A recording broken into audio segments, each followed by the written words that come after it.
arte na contemporaneidade. É um momento mais atual da nossa história.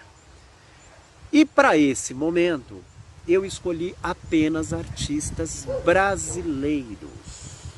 Brasileiros por quê? Porque nós precisamos valorizar o que é nosso, a nossa cultura.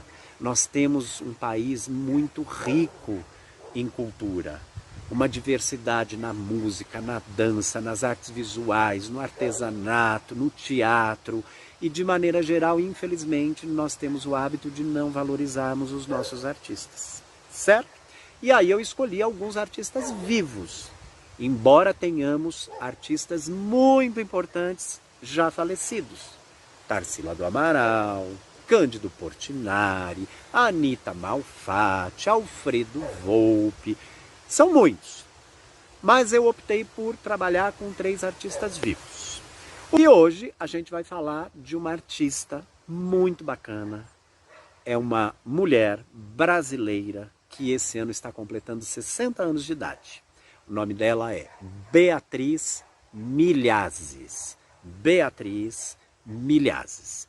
É uma artista muito bacana, muito espontânea, que também faz um trabalho muito divertido, muito colorido. Vocês vão ter contato com algumas das obras dela e vão ficar encantados com certeza. Bom, mas antes da gente falar do trabalho da Beatriz, vamos falar da artista. Então, Beatriz, ela é uma carioca, ela nasceu no Rio de Janeiro e, coincidentemente, olha que bacana, né? Ela não se envolveu com as artes visuais logo de cara. Ela foi fazer uma faculdade de comunicação social e lá pelos seus 21, 22, 23 anos, ela acabou se formando em comunicação social. Mas praticamente em seguida ela foi se envolver com as artes visuais, as artes plásticas.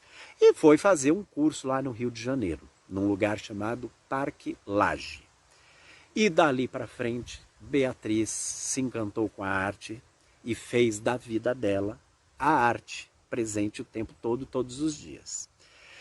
Ela foi professora, ela foi coordenadora, ela fez ilustrações para livros. Sabe quando você compra um livro e a gente, entre uma página e outra, tem aqueles desenhos, às vezes apenas desenhos, às vezes aquarelas, às vezes pinturas? Muito bem, Beatriz chegou a ilustrar livros.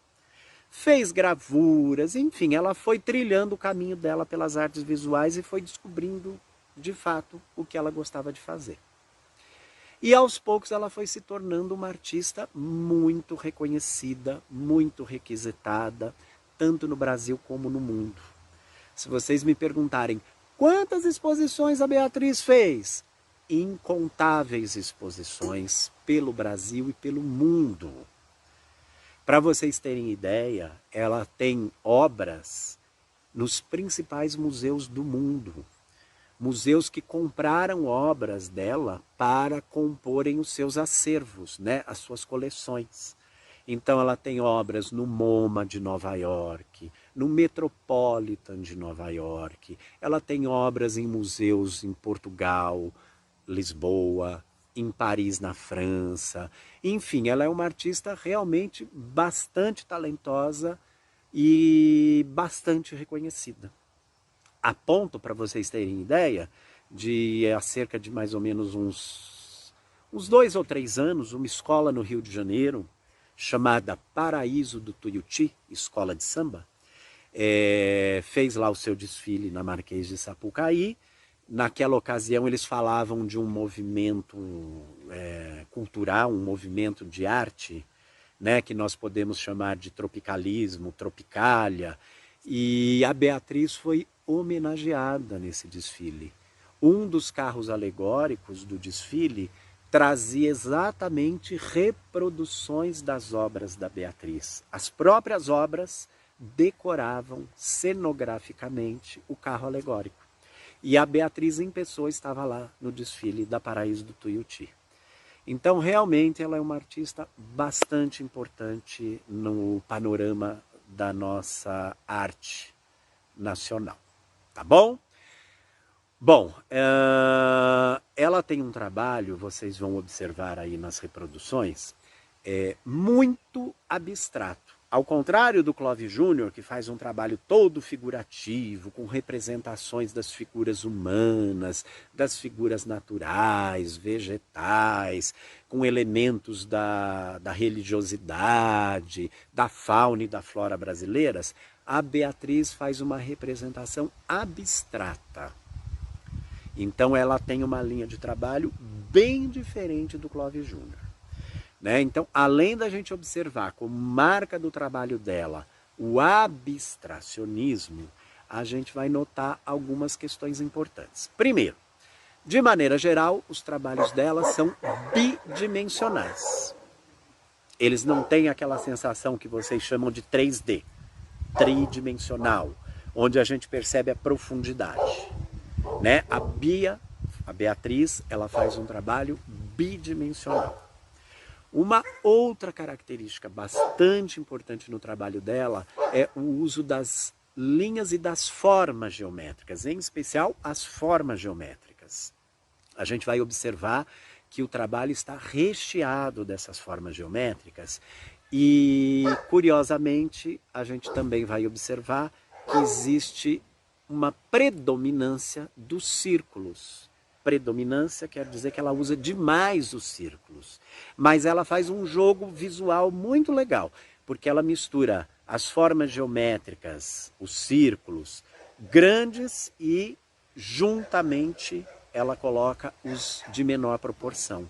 Então são figuras semelhantes, elas têm a mesma forma, porém têm proporções, tamanhos diferentes, tá?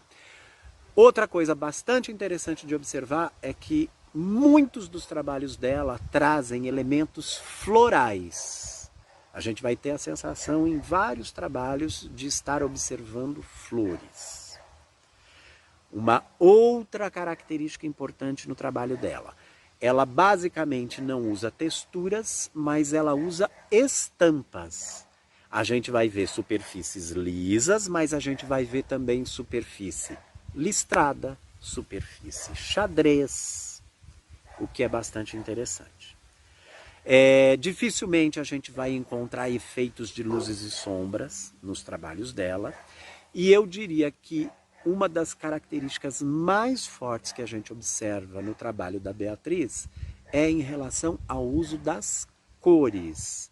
São cores muito fortes, muito vivas e muito contrastantes. Ela usa o claro junto com o escuro, ela usa uma cor primária com uma secundária, ela usa as cores complementares no círculo das cores, ela faz um trabalho na questão da cor bastante rico.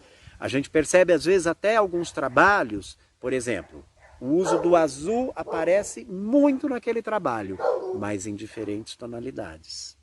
Então ela tem uma riqueza de cores e o resultado disso nos trabalhos fica tão forte que a gente fica encantado ao ver como ela consegue combinar cores tão diversas de uma maneira tão delicada, harmoniosa e suave. E aí eu queria, engraçado aqui, falar para vocês uma questão sobre ainda o uso da cor, que a gente observa no trabalho dela e do Clóvis Júnior. Olha que bacana, né? O Clóvis também faz um trabalho de cor bastante rico, bastante diversificado, com tons muito diferentes, com uma combinação também muito delicada, muito harmoniosa e muito suave. E a Beatriz faz a mesma coisa. Só que o Clóvis trabalha com o figurativismo e a Beatriz trabalha com o abstracionismo. De certa maneira, a gente pode dizer que os dois artistas conseguem expressar delicadeza, alegria, harmonia de maneiras muito diferentes através do uso das cores. Certo? Bom, resumidamente, essa é um pouco da vida da Beatriz, um pouco do trabalho dela, e o restante das informações vocês vão acompanhar no material que eu estou postando, ok? Pessoal, eu queria também chamar a atenção de um detalhe bastante curioso, né? A Beatriz, ela tem obras que foram compradas por diferentes museus, como eu já disse para vocês, né? Em leilões também, e obras que foram compradas por $1 milhão, $2 milhões. E o importante aqui não é a gente fazer a numeração disso, né? Não é a gente valorizar o artista pelo valor da obra. Mas a gente pode dizer aqui que uma obra que foi comprada por um valor tão alto mostra a importância do artista no mercado da arte no mundo, né? Então não é uma questão de valor. Valha o trabalho R$ 1.000, R$ 10.000, R$ 100.000 ou R$ 1 milhão, não é o valor que é importante, né? Mas a gente percebe como o artista está bem encaixado, digamos assim, no mercado da arte, quando as suas obras têm um valor maior, né? A gente tem artistas muito bacanas que infelizmente não tiveram ainda a chance de ter o seu trabalho reconhecido nacionalmente, mundialmente. Então não é o valor da obra que vai determinar a importância do artista, mas a gente não pode negar que um artista que tem as suas obras vendidas por valores tão altos assim, seja um artista reconhecido no mercado da arte, tanto nacional como mundial, certo? Muito bem. Sérgio, e aí? Sabemos um pouquinho mais da Beatriz, o que a gente vai fazer afinal? Isso vai contribuir para a sua formação cultural. As aulas de História da Arte, elas não servem para te dar nota. Isso aqui não é para ganhar nota. É aprendizado, é formação, é conhecimento, é ampliação do seu repertório cultural. Certo? Espero que tenham um bom final de semana, tudo de bom para todo mundo e o Bento não me deixou em paz.